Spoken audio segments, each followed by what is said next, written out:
Hey guys, Pat here. Today we are doing 9 things that are better on iOS than Samsung's experience on Android. Very software centric, so let's get straight into it. Number 1, messaging. iMessenger is so good. But there's a reason why it's so good, and the main reason is because it's forced upon every iPhone user. So you don't kind of get a choice, and people don't end up changing because it works so well. So you've got all your friends who have iPhones on iMessenger, and it's free. No more text messaging costs, and it provides you a really nice way, very cool way to communicate with your friends that places like WhatsApp or even Facebook Messenger do. But they're a separate app and not built in and don't have all the integrations with other parts of the phone.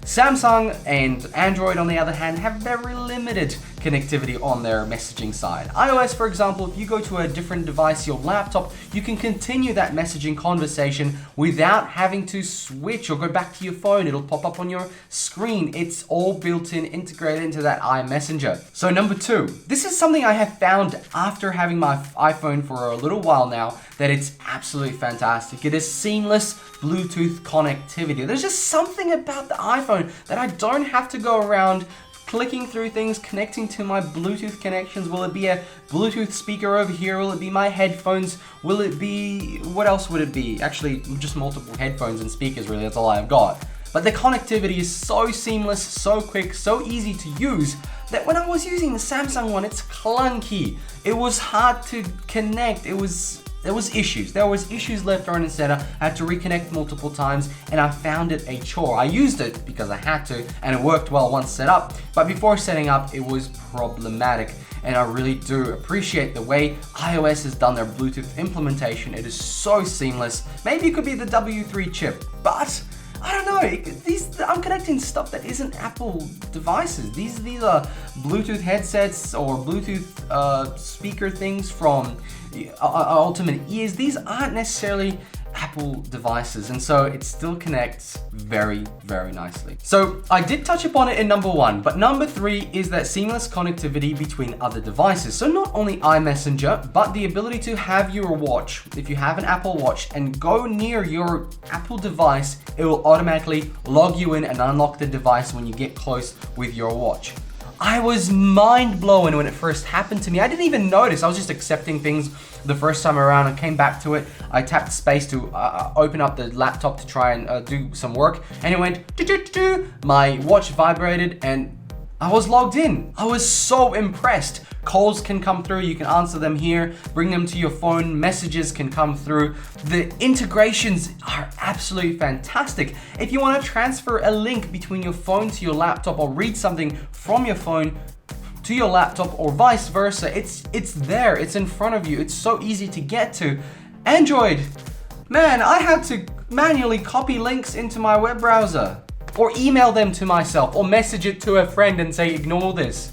That's how bad it was. The integration between Apple devices, the ecosystem, is so user-friendly, it's scary. It's so scary because they really, really lock you in on that ecosystem, in that world of Apple. All right, this is obviously something that it could be a personal choice, but gesture control on an Apple device is extremely intuitive. It's very easy to pick up. So don't be scared to pick up the new iPhone if you feel the buttons aren't for you. You'll find this a lot easier.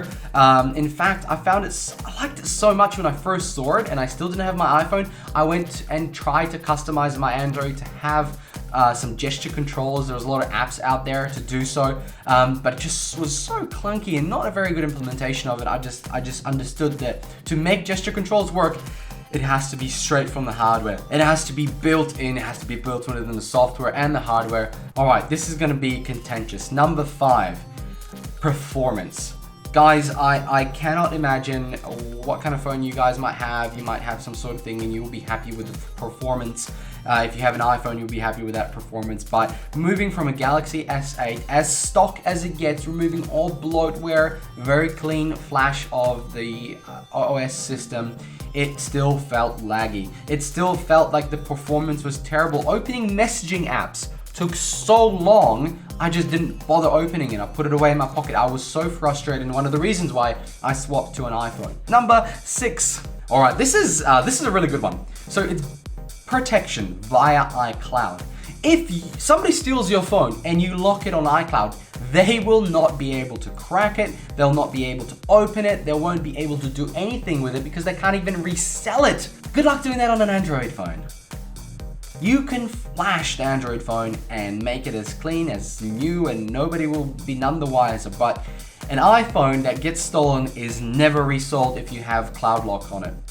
If you have iCloud lock on it, you can do all sorts of things. You can lock it, you can erase all the data, you can basically do most things. And even if the person has your PIN code and gets in the phone, they will not be able to change anything without the actual password to your iCloud account, and you can remotely deactivate the whole phone and lock it down, and it'll just be useless. So you know that even if that person steals that phone from you, they really can't do anything with it.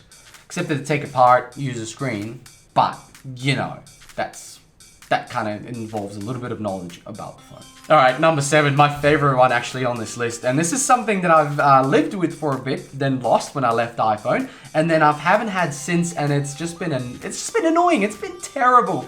And that is visual voicemail. If you live in Australia, you might be well aware that Vodafone, Vodafone I think is the only one that, maybe Telstra. Those two guys over there, the providers, provide something called visual voicemail. But it's not specifically to those carriers, it's actually those carriers providing it for the iPhone because the iPhone has that feature built in. Android does not have visual voicemail. You still have to dial 101 to get to your voicemail and hear voicemails and go, press 1 to listen to your message again. Press 3 to delete. Press 2 to call back. That is horrible. Horrible. On the iPhone, on the other hand, you've got visual voicemail. It's just a tab on the phone app. You click on the tab and you'll be able to see those voicemails, play them as if it's a little MP3, and even see the number and click to call back. You can have a lot more control, and it's just straight on your device, downloads to it, and you'll be able to keep all the old ones because it saves to your iCloud account. I don't know how Android doesn't have this. I don't even know how Samsung hasn't implemented this to really make them stand out. Because honestly, it's a great feature. If you make a lot of phone calls like me, I get a lot of phone calls and sometimes I miss them. Sometimes people leave me messages, obviously because of the industry I work in. But in any case, that is such a godsend. It's such a fun thing to use, and it just makes life, again, a lot easier. All right, number 8, and that is updates. Apple releases updates constantly. There's always something new, a new feature, a new iOS one, and it's longer than 2 years. Samsung's Android lasts about 2 years because they really stopped supporting that device after 2 years. And even Google, the creators of Android, are trying to stamp that out by making sure that if you sell more than 100,000 units, you need to continue supporting those updates for those devices over a longer period of time. So security updates, maybe feature updates, or even stability or performance improvements updates are very slow on the Android side. Unless you're on Pixel. Pixel is always getting the latest Android every time. All right, this is a very direct comparison. This is number 9 of the Samsung experience that I've had on the S8 and the iPhone XR. And this is, it bothered me a lot. It really did. It was annoying. On the Galaxy S8, brightness management was terrible. Okay, just absolutely horrible. You'd be in different spaces, you go up and down, and suddenly go full brightness, then lower. It was a pain. Somehow, iOS does the brightness control so well that I never have to touch brightness control, ever. I found it to be perfect in very light conditions and very dark conditions. I find it to work so well that I just never have to pull down the menu to actually change it, ever. And in the Samsung that I used to use, I did it so often, it was just a quick setting that I needed to jump into to change things. I even turned it off just to set it at the middle point because it'd be too hard to go back and forth. It was just not that great. I think it was the way it jumped straight to the highest brightness without kind of doing it slowly. And the little bit of light that would shine through would set this phone up to super high brightness. Battery would suffer. And one of the things people talk about is make sure you set it to off because it's gonna kill your battery. It's gonna use it up quicker. So guys, thank you very much for watching. These were the 9 better things that iOS does than Samsung's Android and Android in general. It's not a comprehensive list by any means. Please let me know in the comments what you think. If you have something that iOS does it even better and I've missed it, I probably definitely have missed it, but let me know. I'm not talking about hardware. This was very software specific. I'm going to do another video about hardware. So stay tuned. And guys, thank you very much for watching. Like, subscribe. Thanks, and I'll see you next time.